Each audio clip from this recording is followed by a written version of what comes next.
All right. So my in-laws were in town. Oh, yeah. Big weekend. Big weekend, yeah. Lydia graduated.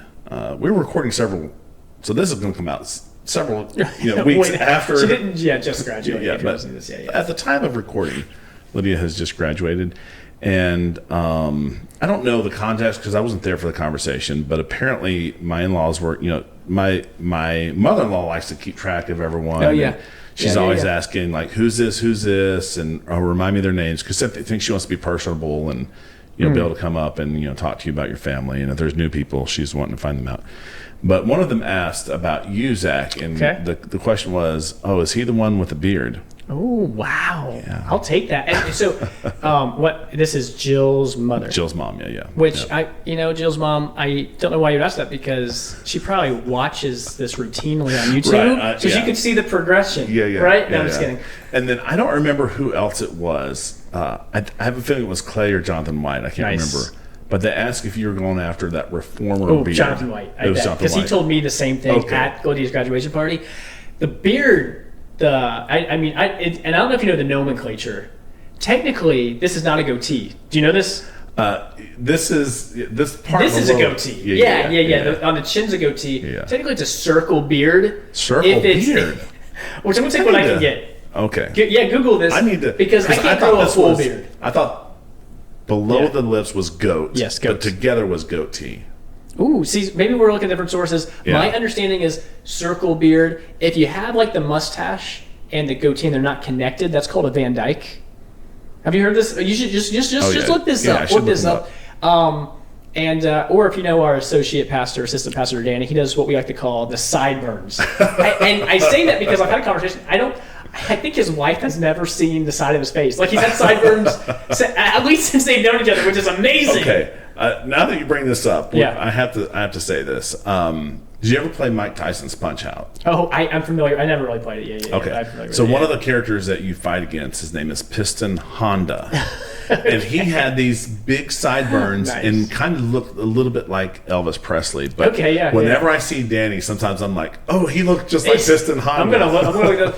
It's amazing. Facial hair is great. I'm getting a lot of comments on my facial hair, which I'm loving. I'm just going to keep growing it out. Yeah, Jonathan's like reformer beard. Matt Gilbert said I had a ferocious beard. And I was like, I like it. Matt Gilbert. Oh, yeah. Hopefully he'll be on the podcast one day. So, I mean, people, it's very polarizing. People are like, oh, I love it. Mostly guys. Girls, other way, like, how does your wife, they'll be like, does your wife like facial hair? But I think that's more of maybe a facial hair thing. Versus like I'm just growing it out. But what she got?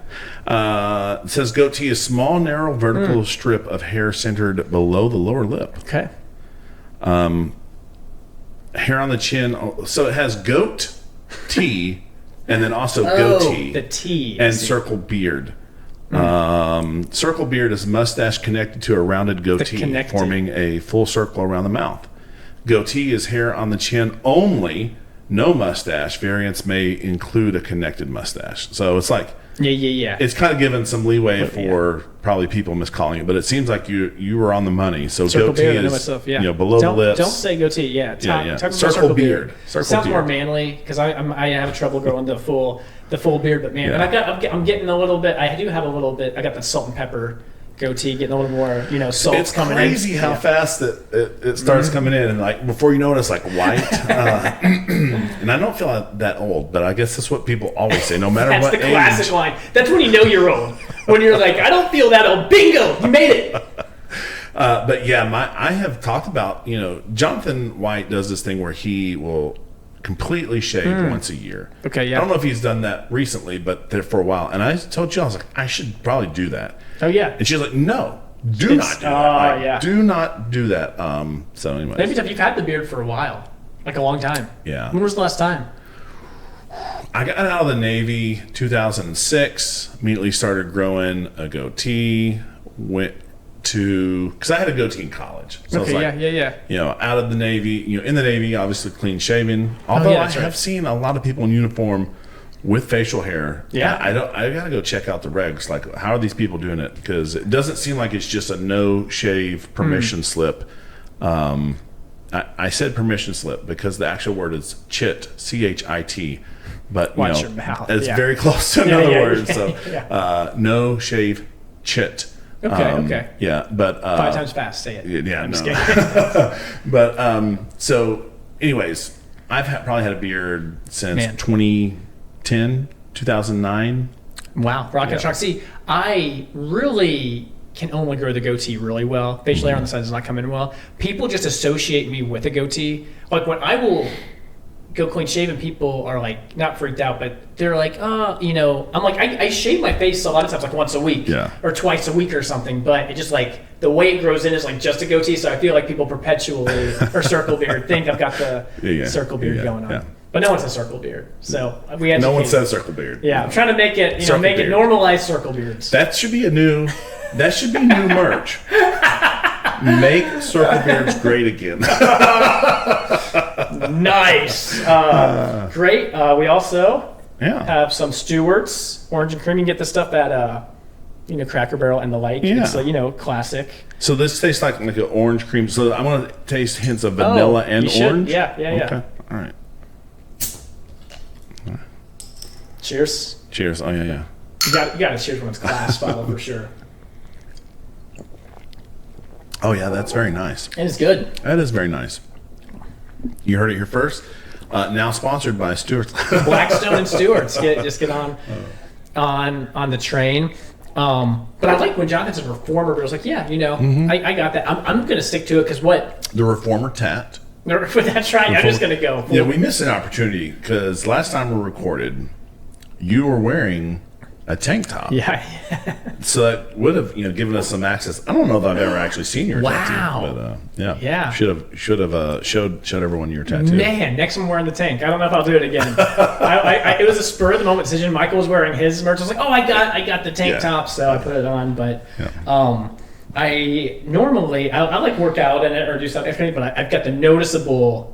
What do you call it? The farmer's tan is pretty bad, and the tank top you see the farmer's tan coming through. So farmer's tan, coach's tan, anyone who's got sleeves out in the sunlight tan, Well, today we're starting a new series. I wonder what facial hair Ezra or Nehemiah had. Yeah. Or did they drink orange cream soda? I don't know. Maybe when we can't wait to get to the afterlife and ask them all about it. But I'm excited for this new series. Maybe 4 episodes, something like that. Yeah. But hopefully, as we do this podcast too, we're doing all different things. Apologetics. We talk a lot, obviously, about Scripture.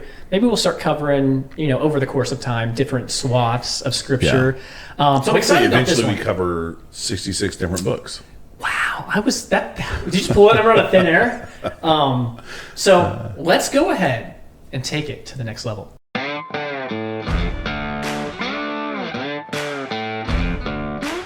From the heart of the Low Country in South Carolina, it's the Take 2 podcast, where we take theology to the next level. Well, I'm excited, Michael, for this series. When we went through Ezra and Nehemiah and Impact, maybe actually it was last summer, a year ago, and it was super edifying. Loved it a ton. And the way I started out the class was I just had everyone who's your favorite? Let's start naming the top 20 Bible characters of everyone in here. And I bet no one named Ezra or Nehemiah. No, it's like Moses, Elijah, Jesus, Apostle Paul, Jesus. John. Yeah, it's almost like everyone except for Ezra and Nehemiah. Doesn't get a lot of play. Anyone? Samuel.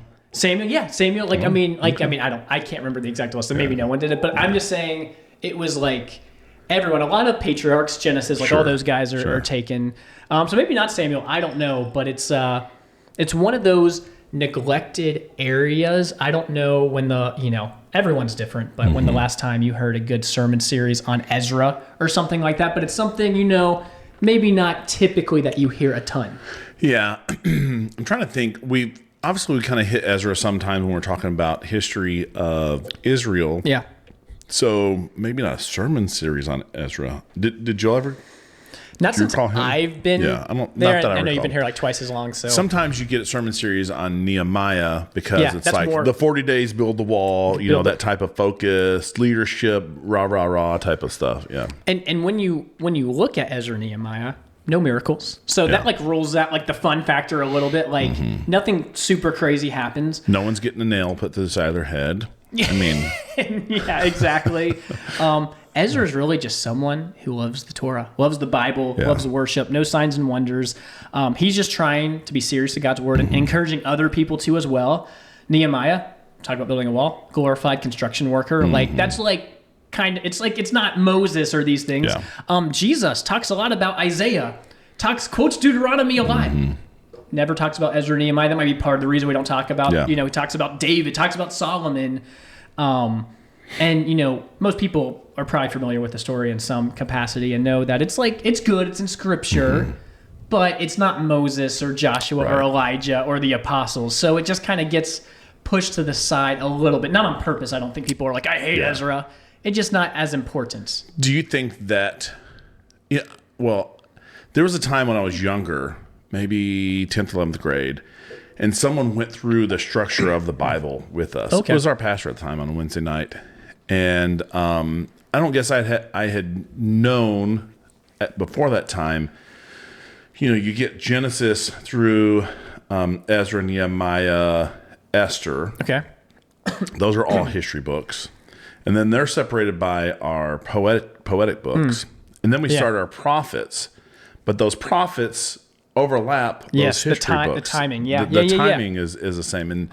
And I think probably everyone knows, the story of creation, the story of the fall, the story of the flood, the story of Abraham, and maybe even up to the divided kingdom, and then the divided kingdom it gets and more the fall. It just That's gets more hazy. There's always good kings and bad kings, and Assyria, Babylon, and so I think it probably just gets lost in the history and then the important role that these two played in kind of helping bring Israel back before the New Testament. I think you're exactly right. And so I think for that reason, it's important to be acclimated with it just because it's probably a blind spot for a lot of people. And then when you zoom out, hoping at the end, this might go together really well if we're doing a Kingdom of God episode in the future and looking at some of this, how it just, where it's placed in Scripture is pretty amazing. Some other facts I have about here, if you look up, like on Amazon, bookstores, like books on Ezra and Nehemiah, almost all of them about leadership, like be a good leader. Like you want to be like Nehemiah, rally the troops. Yeah. We were in a church planning meeting. Someone's like, you need your Nehemiah. Do you remember this? Like they were like, you need a Nehemiah figure to spearhead this or it's not going to be successful. It's a very common thing. I'm not saying that's wrong. I think Ezra and Nehemiah portrayed as very good leaders. But the story is what would the Ezra be? Like someone who dares to speak up to the king? Because normally that's an Esther. Oh, yeah, but, but when Ezra is in front of the king, he's the one that's the cupbearer, right? And the king says, what's the matter? That is Ezra, I think right? Is Nehemiah I think Nehemiah is the cupbearer. Oh, you got to tune in. Oh, we don't know. We don't even know. Yeah, maybe this is why we need to do this study. But this is the beautiful thing. Like, let me read sections of the end of Nehemiah because this is like frame. Like we all think before going to this, I thought like, oh yeah, great leaders build the wall. Don't know a lot more about it. But if you're looking at Nehemiah 13, last chapter in Nehemiah, this is basically how the book ends. In those days, he saw these different Jews, and I confronted them and cursed them and beat some of them and pulled out their hair. And I made them take an oath saying that you don't give your daughters to marry these sons. And so the book basically ends on a major downer. Yeah. This guy who brought people back or built the wall between Ezra and Nehemiah, Zerubbabel, it kind of ends in a bad spot. It's not like what you would look at, this great leader and things flourished. It's like, actually, this didn't turn out how I thought it would turn out. And I think that's a big part of the story. They build a temple, they build a wall, worship's restored, but there's not a good king that kind of takes them into that next chapter. They're looking for the Messiah, maybe. They're kind of the original already, not yet, kind of. They're looking forward. They're not in our spot. But I think when you think about that and where it fits, it's like, wow, the author is trying to tell us something. It helps us think about our faith much more. And one thing I did want to hit is English Bible versus the Jewish Bible. It's laid out differently, and I think it plays a role. Like, I think we'd be more familiar with Ezra and Nehemiah if we read, like, the Tanakh. If we were Jewish, it would just stand out more. Because it's kind of lost, like you were saying, in the shuffle. So how's it different? Can you? So you might know this better than I do, but the Tanakh, T for Torah, N is like the Nevi'im, I don't know what I took a, if you want to look this up. Yeah, I'll look it up. Look up the Tanakh, and then the last one's like Kabithim, I don't know, but it's basically Torah, prophets, writings, histories, whatever. And Ezra and Nehemiah, Theater Nuclear Operations course, is that what we're talking about? Maybe on the next tab, I don't know. But what's interesting is the Old Testament in the Jewish Bible ends with Ezra and Nehemiah on Chronicles. And that's on purpose. That's like the trajectory of the Bible. Ezra and Nehemiah kind of leaves you with a downer a little bit. You read First Chronicles, and in a way it's a downer. These kings aren't great, but it's anticipating something much, much more. And I think there's good reason for the way our Bible's laid out too. Maybe we talk about that one time. I think it's like the year 1000 or 1100. We kind of get, maybe it was your boy Aquinas who did some of this. I don't know. I can't remember when he was born, but it's like laid out different, where the whole trajectory, we kind of get this like downer in Ezra and Nehemiah, then a little bit on an upswing, because there's a little bit of hope at the end of First Chronicles as we're waiting. And then the New Testament beautifully comes in with this, all these genealogies in the Gospels. It kind of fits really cool with Chronicles, but that's just not how our English Bibles are laid out. But anyway, I don't know if you have information on the Tanakh, how it's... I found some, but I haven't... it's an acronym for the 3 sections of the canon: the Torah, the first 5 books of Moses, the Nevi'im, yes, the prophets, and the Ketuvim, the writings. So the first library of the Jewish people contains many genres: narrative, history, law, poetry. So so those 3. And I'm going to advocate for this. Also, what we find in the Tanakh, Ezra and Nehemiah, that's one scroll. Meaning, we probably should read those together. They're not 2 separate books like how we have them. And I think when we look at the overall content and structure of the book, we're going to see, the author have these themes and parallel movements that we're supposed to read these together. That's important. If you don't, I don't get this now. I'll try to break it down so you can understand it. Yeah. It's like reading the second Lord of the Rings book before you read the first. You can probably still understand the story, no. Yeah, that's but bad. It's like you're not getting the full picture. That's good. So anyway, you alluded to like timeline context. That's when we normally hear about these people. We can kind of talk through that, because I think even I've gone over this a lot of times, and it's not like 1776. Like, you know what I mean? Like some of these dates maybe are, but I think it is hard to get the flow when these prophets lived, and it's kind of tricky. No, that's good. So you want to go over some of this timeline stuff? Let's do it. So if you are trying to understand like one major date, what do you think that major date would be? Well, you don't have the one I was put on here. 586. Oh, I do. Are you on my notes? Yeah. If you scroll down, is it 722 when the Northern Kingdom went to Assyria? Is that right? Yeah. So probably those 2. So that northern, I think it's around 722. I think you nailed it. Okay. Northern Kingdom is taken captive by Assyria and spread abroad and so-called lost. And then the second, kind of go hands in hand. Yeah. The 586, which you do have on here, is when Jerusalem, those people are taken captive into Babylon. So huge turning point for God's chosen people, because big time from Egypt through that date, they've kind of been a sovereign nation, and now they're not so much. Exactly right. So there's one date that you should know, and you probably heard, is probably that date.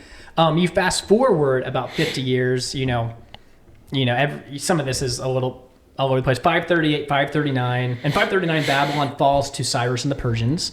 And Persia had a little bit different structure than the Babylons did. Babylon took people into exile. Cyrus kind of allowed people to do what they want. He kind of wanted to keep all the gods kind of happy. He was like, great, go serve your God. Let's get some favor there. I want people to worship your own gods. This is what I'm going to start doing. So in 538, or around that time, we have the decree of Cyrus. So about 50 years after the fall of the temple. And then 516, not that much farther down the road, we have the temple rebuilt. I think what's really interesting as well, you just go a little bit in the future, whatever that is, 25 years, we have Esther. So Esther's like kind of in the thick of this too. Ezra comes on the scene about 20 years after Esther in 458, and Nehemiah comes on the scene in 445. But the book of Ezra opens up with this decree of Cyrus about, I don't know, not great at math, but a good amount before Ezra comes on the scene. No, so that's good. Because you might be thinking, Ezra, that's not where the book starts, Yeah. you know? So anyway. And so through here, we would have, Daniel would have come over, and Shadrach, Meshach, and Abednego, a.k.a. Hananiah, Azariah, Mishael. But they would have... Where would you place them? Because they'd be a little before, like what They would be would before them, right? So they would have been young, maybe 12 during the fall of Babylon. Yeah. So That's they're probably born, right at 600 BC-ish. Yeah, I think that's probably nailing it. And then came over, during the fall of Jerusalem. And then, so Daniel is going to live a good long time. That's so right. he's probably going to live till, I don't know, 520 BC, somewhere in that range. Yeah, 80 so he's years like or so. seeing some of this through. So some overlap.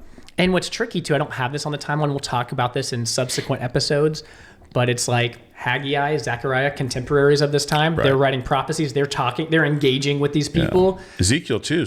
He's somewhere in this. Ezekiel and Jeremiah are contemporaries. Yeah. And if you don't understand the book of Jeremiah, guess what? You're not going to understand Cyrus and this book. So there's a lot of overlap where it's like all these things kind of collide in Ezra and Nehemiah, which makes it it's just fascinating because most of us know Daniel. Yeah. We know, but more so than Ezra and Nehemiah. So it's like, it's good to fill in the gaps here.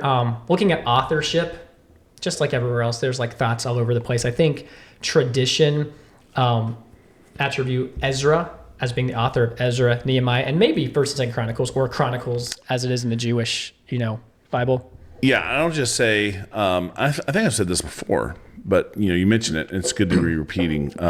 Whenever I do my chronological read-throughs of the Bible, and they just like chop up Kings and Chronicles. I'm like, I wish you wouldn't do that.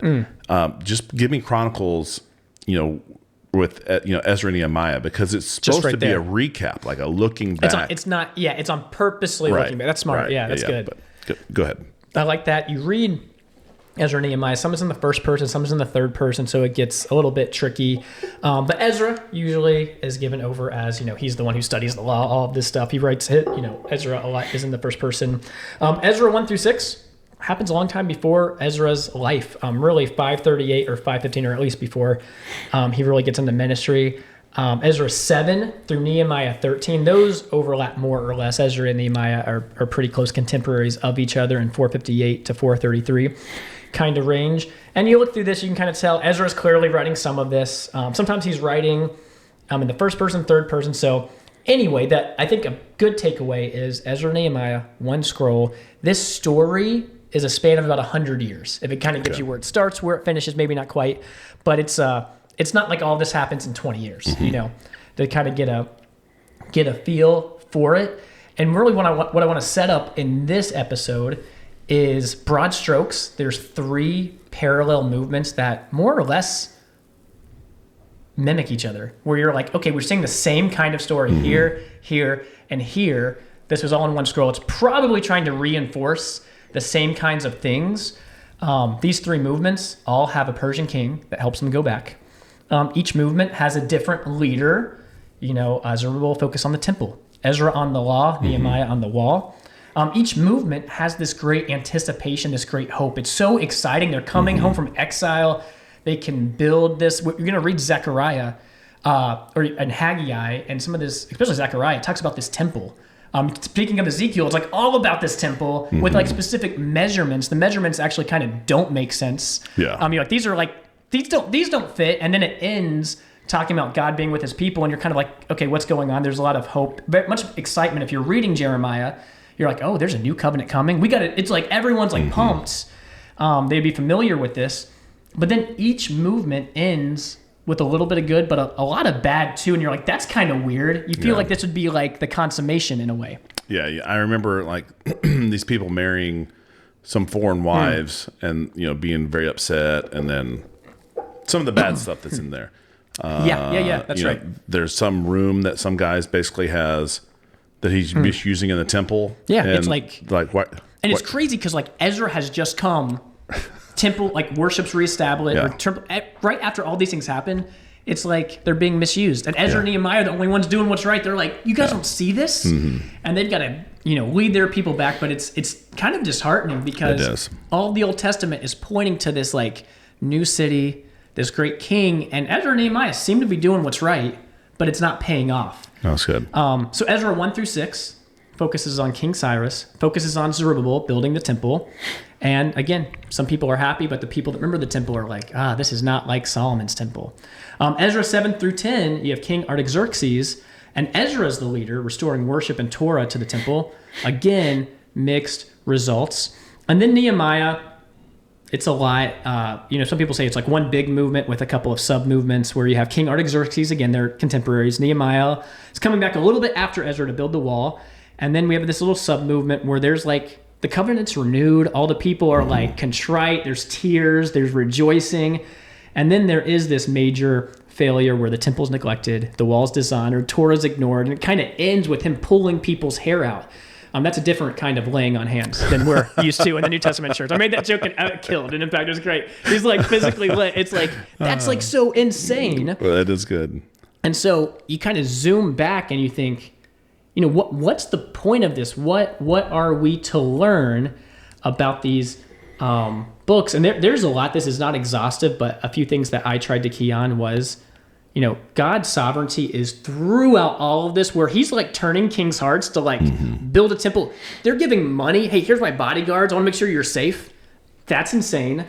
It points to human failures, even good humans who try hard. Nehemiah, Ezra, don't want to paint them as bad people. They overall are painted very positively. We see God and his faithfulness over and over, even when humanity isn't. And really, I think a big part of it is political and social reforms are good. Like, you want things to be good, but they only can get you so far. Right. You can have the city, the temple, the word of God center, and people don't do what they're supposed to do because their hearts aren't affected. What Jeremiah wrote about, what they thought they were going to get, had not come yet.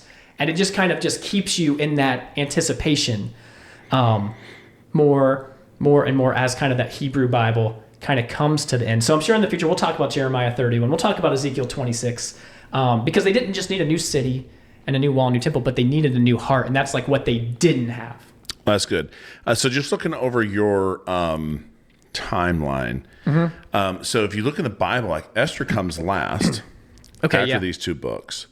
But on the timeline, you have some of the events of these books happening before Esther, and then Esther happening. Because this is, I only ask because this has always been a confusing thing to me. Because there's this line that talks about the Queen Mother, kind of helping, and I've always wondered: is that Esther, or is Esther somehow having an influence because of her position to help get some of the stuff going? Maybe I'm blanking a little bit. Maybe we'll come across it because there is like a part where they are in whatever Artaxerxes or something. Yeah, and there is a lot of, maybe this can be a separate spinoff where we can address it. Kings are, this is where critics of the Bible will point to this section and be like, King Artaxerxes, or Ahasuerus, or whatever, and a lot of them, Ahasuerus, are like, are these titles, are these specific people? Can you have like Ahasuerus was a title, and there's like 3 Ahasuerus, and so the timeline is a little bit funky, and we might want to deep dive on it because, I've looked at it, and it's like there's different ways to reconcile it, but it's not for the faint of heart, and there is trickery where it's like, oh, is Artaxerxes here, or was that just a title that could have applied to like 5 different kings? You know what I mean? So it could be like more than one Caesar. Yes, exactly. Or more than one czar. That's the thing. Yeah. So that might be something to look at. If you look at my notes, we're not going to go through my notes. If you scroll, I don't know how, I have like maybe 60 pages because I did like a 15-week series on this that we're not going to do on the podcast. And a lot of it is text that I would just like copy in here. And and I have summaries of the text. So I'm trying to parse it down to what's like manageable because I love this series, but I know our listeners probably don't want 20 episodes on Ezra and Nehemiah. I mean, let us know if you want us to go, in the very deep dive. I mean, we've got the material here to do it, and we'll see what happens. But my vision, this is like the intro episode. We can at least have one episode for each different movement. Nehemiah is a lot to chew off because that's like one movement. We might make that like 1 or 2, or maybe there's a wrap up, but probably 4 to 6 episodes. We can do it justice without belaboring the point. Because one other thing I did learn, if there's you want to work on your pride, just read Ezra and Nehemiah out loud, because it's like a bajillion names and they're all hard to pronounce. And you're just reading Jewish names, and it's great. So everyone was like, "Don't call on me." I think there's something like, well, blah, blah, blah, blah. So if you look at a color for long enough, okay, yeah, your eyes, that's a biochemical process, and your eyes get tired of that. And you look away and you see the opposite of that, because those cones and rods are resting. And it seems like whenever I launch into a list of names, like for the first 20 seconds, I'm good. I'm like, man, I'm killing these names. Oh yeah, and then it's like it's like the ability of your brain to like see that name and try to parse it and come up. It like gets tired. And you're like, I can't read any more of these names. It's just like goes and it's like brutal. It's literally like 6 paragraphs straight of names. You're like, is this a joke? And it's actually Nehemiah will repeat the list of names in Ezra, because they're like, when Zerubbabel left, he go for these people now. And it's like just recounting stuff. What Ezra and Nehemiah does a great job of is they'll go back and talk about Moses. It like recounts everything up into the day where the people have failed over and over and over again. One last thing I should note. Just because it's good to get sources credit. I love the ESV Study Bible just because it's easy. I like it a lot. They help me a lot with like timelines. That's what I relied on, because I was like, they probably know what they're talking about when I have trying to like figure it out, and I have to like just probably pick a source. NASB Study Bible's better, but we'll defer to the ESV. We'll let it slide, because when you do look at the Kings and stuff, there are 10 different views of what could have happened. So some of that is like nailing down the dates are off by 4 or 5 years here and there. I really like this series. It's the New Studies in Biblical Theology. It's like a series of like 40 books. The series editor is D.A. Carson. He had this big initiative for biblical theology, and they're like little books that are like, they're not superficial, but they're not like overly academic. Like they're a little academic. It's like a good sweet spot for. They're not superficial, but they are a little official. Beautiful. Yeah, I love it, and I use that a lot. And then I also I like listening to Bible Project a lot with like Old Testament context, because I think they're good at setting what did a Jew think in this time. So then you listen to. Did you say Bible podcast? Bible Project is what I meant to say. Okay. Because I think they excel at context. I think they miss the mark when they do some theology. So I would not say, hey, go to all your theology through them. But I think when they're like, oh, what was going on in this time frame? What kind of things would they be thinking? They're better at that kind of thing. Yeah, I have listened to more than one of their Bible book overviews, and they do a good job of, even if I don't agree with how they land on everything, at least it gives me. Oh, here's at least how someone else views this. That's right, yeah. And maybe I'm not going to make it as important as they do, but here's another facet of it. Because I think that's where they go wrong. They know so much about Jewish context and culture. They might sometimes make that the main thing, and they're like, oh, they would, and it's like, oh, they're kind of like de-emphasizing and overemphasizing. But I think that helps paint a picture for this. So next week we'll kind of get into maybe the first half of Ezra, that first movement, and just take it little by little. Yeah, I'm excited to read it, to find out, because both Ezra and Nehemiah were in service to some king, right? That's true, or am I crazy? To some king? Yeah. Yeah. Okay. Yeah. And Ezra and Nehemiah, same king. Zerubbabel, different king. Okay. So this is good. Yeah. All right. Good. Yeah. I mean, I have read these books before. Oh yeah. But like you said, there's probably not the books that people would just go to and like, oh, I need to read this again. It's just not Romans. You know what I'm saying? Yeah, exactly. It's not, and it's like, probably don't want to spend more time here than you do in Romans. Yeah. But whole counsel of God, it's great, and I think it is edifying. So that's what I got out. You got any parting words? No, I'm good. That's our take. Thanks for listening to Take 2. Find us wherever you find podcasts and on YouTube for those who want to watch our videocast.